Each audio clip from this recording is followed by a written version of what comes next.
अस्सलाम वालेकुम फ्रेंड्स, कैसे हैं आप सब लोग। आज मैं LM317 आईसी का एक रेगुलेटर बनाने लगा हूं, जो कि 1.2 वोल्ट से लेके 40 वोल्ट तक एडजस्टेबल आउटपुट देता है, और वो भी 1.5 एम्पेयर में। तो ये सबसे सिंपल एडजस्टेबल वोल्टेज रेगुलेटर होता है, जिसमें सिर्फ 3 कंपोनेंट्स यूज़ होते हैं।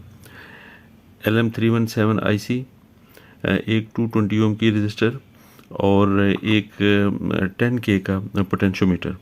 तो बहुत सिंपल सर्किट होता है, और हम 1.2 वोल्ट से लेके 40 वोल्ट तक रेगुलेटेड आउटपुट सप्लाई ले सकते हैं 1.5 एम्पेयर में। तो चलिए मैं सर्किट को बनाता हूँ और फिर हम इसको टेस्ट भी करते हैं।